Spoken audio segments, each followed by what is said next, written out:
In 1996, this company had about 30 days of cash left. Its first product had flopped. Half the staff was already gone. The founder stood in front of the people who remained and told them the truth. They were, in his words, 30 days from going out of business. He would repeat that same line for the next 30 years. Because in June of 2024, that exact same company became the most valuable business on planet Earth, worth more than $3 trillion. More than Apple. This is the story of Nvidia, the near death that built the age of artificial intelligence. Take a seat. This meeting has one item on the agenda: how a chip company that was weeks from the grave ended up owning the single most important machine of the 21st century. There is no fraud in these minutes. No villain. Just 3 engineers, one disastrous first product, and a bet so reckless it should have killed them twice. The minutes run 9 minutes. I suggest you stay for the vote at the end. It started in a Denny's. April 1993, a roadside diner in East San Jose. 3 engineers in a booth: Jensen Huang, Chris Malachowski, and Curtis Preem. Jensen was 30 years old, a Taiwanese immigrant who had once washed dishes and cleaned toilets at a Denny's just like this one. Now he was going to bet his career on an idea most people thought was a toy. The idea was simple to say and very hard to build. A separate chip just for graphics. While the main processor of a computer handled everything, this chip would do one thing: the brutal, repetitive math of drawing 3-dimensional worlds on a screen. Think of it as a calculator built only for geometry, but thousands of times faster than anything a normal processor could manage. In 1993, almost nobody believed there was a business in that. PC games were flat and primitive. Jensen disagreed. He bet that the whole world was about to want to see in 3 dimensions, and that whoever owned the chip underneath it would own the future. They named the company Nvidia. They had no product, no customers, and a market that did not exist yet. Their first chip was called the NV1. And it was, to put it kindly, a beautiful mistake. Jensen's team made a brilliant engineering bet on how to draw shapes. Instead of building images out of triangles, the way the rest of the industry was starting to do, the NV1 used curves. On paper, it was elegant. In reality, it backed the wrong horse. Right as the NV1 shipped, Microsoft locked the entire PC games industry onto triangles. Overnight, every game and every tool was built for a standard that Nvidia's chip did not speak. Nvidia had partnered with Sega to put its technology inside game consoles. That bet went sideways too. The NV1 sold poorly. Returns flooded back. A product they had poured years into was suddenly worth almost nothing, sitting in warehouses nobody wanted. In this building, we have a phrase for being technically correct and commercially dead.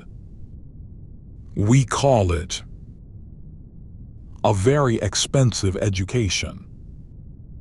By 1996, Nvidia was bleeding out. Jensen laid off more than half the company. The cash ran down to weeks.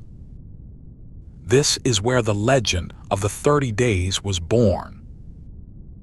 Most chip startups in that position simply die quietly, and you never hear their names. Two things saved Nvidia. The first was an unlikely friend. Jensen went back to Sega and told them the honest truth. The partnership was failing, and Sega should find another supplier. Instead of walking away angry, Sega wired Nvidia $5 million to wrap up the work. That money, from the very partner the project had let down, kept the lights on long enough to try one last time. The second was the most reckless engineering decision in the company's history. A computer chip normally goes through several rounds of fixing and remanufacturing before it is sold, and each round costs a fortune Nvidia did not have. So they gambled everything on getting it right the first time. They built the entire next chip, the RIVA 128, tested it only inside a software simulation, and sent it to the factory essentially untested. If it was broken, the company was over. It worked. The RIVA 128 was fast, it spoke triangles, and it sold roughly 1 million units in its first 4 months. Nvidia was alive. Now the bet started paying.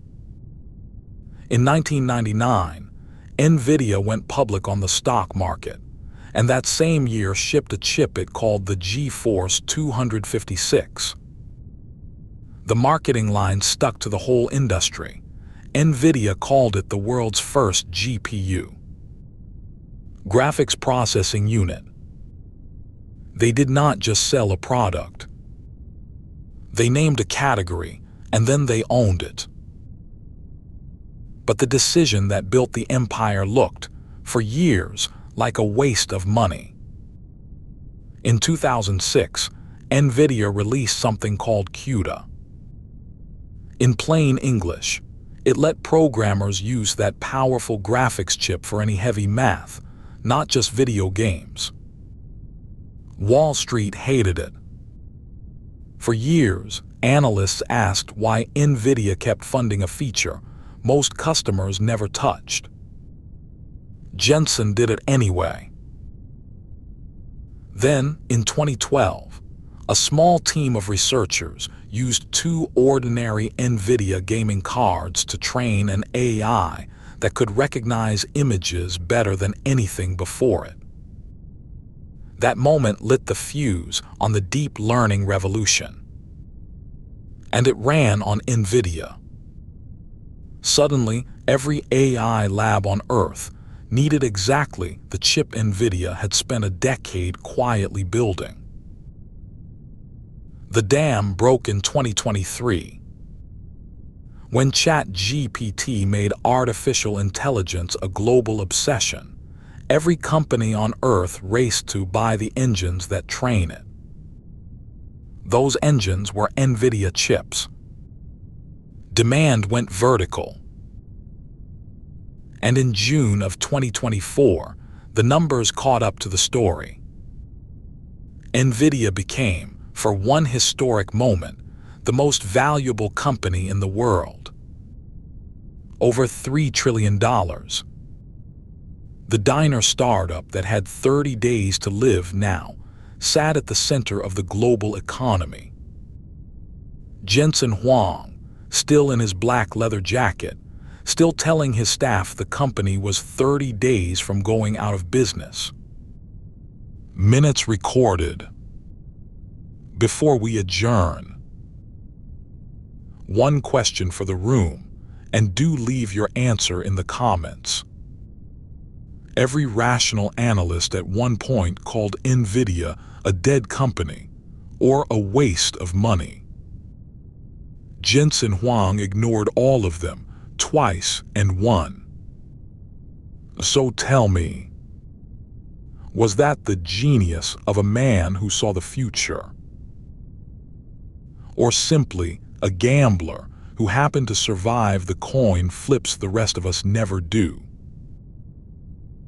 Next meeting, 3 young men so broke they sold boxes of cereal to keep the lights on, and built a company worth more than every hotel chain on earth. Airbnb. Subscribe. Attendance is taken. Minutes recorded. Meeting adjourned.